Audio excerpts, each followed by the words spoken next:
Fala pessoal, eu sou Mauro, economista do Porquê. Começa agora mais um episódio do Economista em Tudo.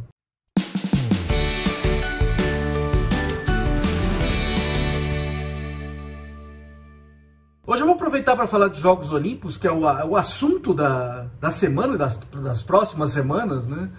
E eu fui procurar o que tem a ver com economia, Jogos Olímpicos, e a coisa mais óbvia é qual que é a motivação de uma cidade em sediar os Jogos Olímpicos, tá?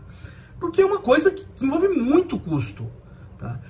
Quais os benefícios econômicos, se tem custos econômicos óbvios, quais os benefícios econômicos que tem por aí, e será que eles compensam? Então, o que eu vou falar ao longo desse vídeo, falar um pouco dos custos e benefícios, falar um pouco dos resultados para eventos passados e vamos tentar encaixar aqui a discussão em Tóquio, tá? Para Tóquio, boa parte desses potenciais benefícios não estão aí, né? Por causa do coronavírus. Então, primeiro eu vou falar dos custos. Então, uma Olimpíada é muito custosa, tá? Então, está na casa dos bilhões de dólares as Olimpíadas passadas que a gente teve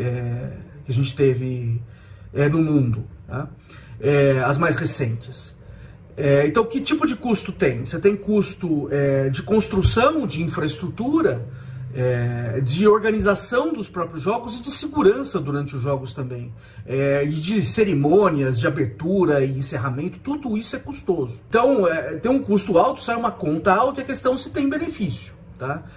O potencial benefício é a infraestrutura que fica no fim, que não fica depois, né, que fica no fim.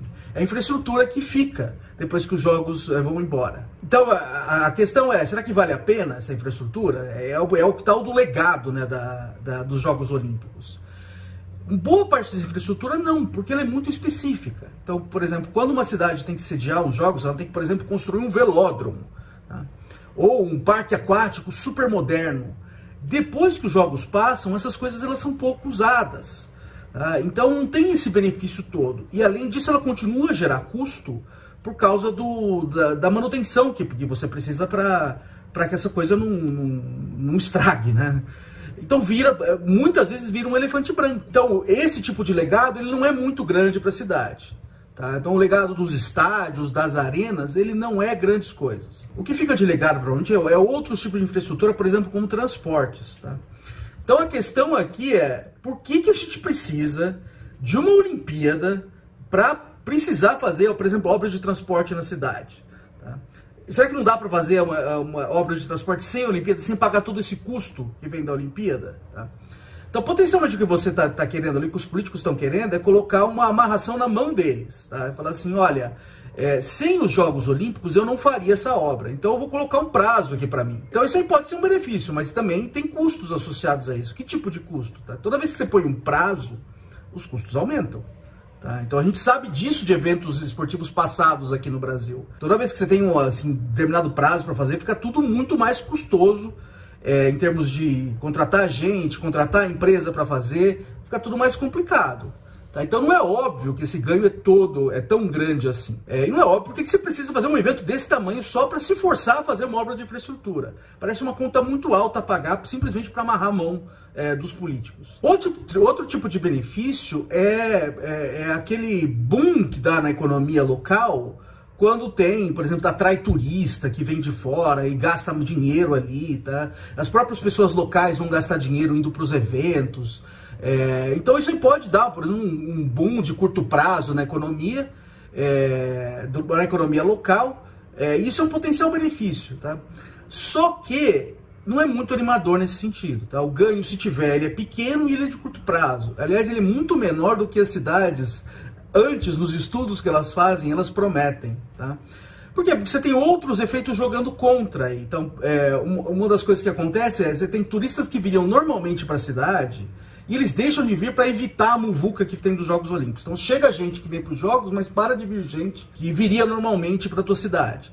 Então, não é muito óbvio esse efeito. Você tem coisas jogando contra. Outra coisa que acontece, assim, por exemplo, os locais, as pessoas que moram na cidade ou nos locais próximos, elas, por exemplo, começam a ir a eventos esportivos e gastar com isso, tá?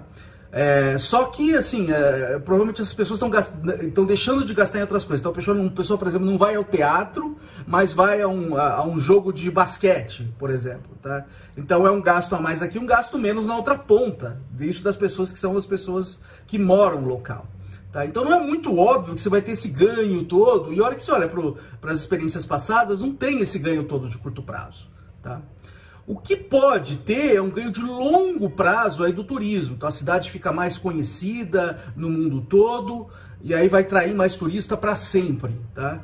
Mesmo assim, aí depende de caso a caso, tá? E aí não tem muito assim, tem alguns casos só, por exemplo, Barcelona em 1992, Salt Lake City, na Olimpíada de Inverno que teve lá, Salt Lake City é uma cidade nos Estados Unidos, no estado de Utah, potencialmente ficaram mais conhecidas e atraíram mais turistas para lá. Mas assim, outros casos como, por exemplo, Londres, já era uma cidade muito conhecida. Tá? E também não é muito óbvio que você vai conseguir atrair muito mais gente por causa disso. Então são ganhos potencialmente só de longo prazo, incertos, tá? Você tem potencial ganho, por exemplo, se você sinaliza que o teu país agora é um país mais aberto, então você faz mais comércio no resto do mundo, recebe mais investimento estrangeiro. Também não é um efeito muito grande nos dados, tá? Estimado. Então, assim, toda a indicação que a gente tem é que são gastos enormes, tá? Para um benefício incerto. Tá? Muitas vezes pequeno.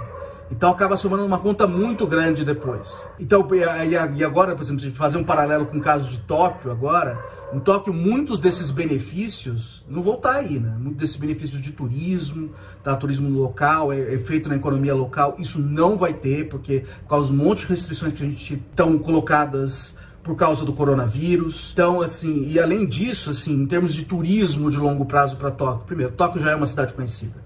Tá? Segundo, quanto tempo vai demorar para o turismo mundial se recuperar? Tá? É lógico que quando Tóquio fez a sua oferta para ser sede, a gente não sabia que o coronavírus estaria por aí, então provavelmente ali na conta dos custos-benefícios eles avaliariam que teria um ganho positivo. Então dá para culpar a decisão lá atrás por uma coisa que aconteceu agora. Mas toda a indicação é que esses jogos vão ser um prejuízo gigantesco. Os ganhos sem coronavírus já não seriam muito grandes, tá? Mas com coronavírus isso aí muito provavelmente joga a conta lá no negativo e super no negativo. É isso aí, pessoal. Muito obrigado por ter assistido o vídeo. A gente volta a conversar mais na semana que vem. Dá uma olhada no nosso canal, tem bastante conteúdo lá. O endereço é www.porquê.com.br. A gente também está nas redes sociais. A gente está aqui no YouTube, no Twitter, no Facebook, no Instagram. E é isso aí, até a semana que vem. Um abraço!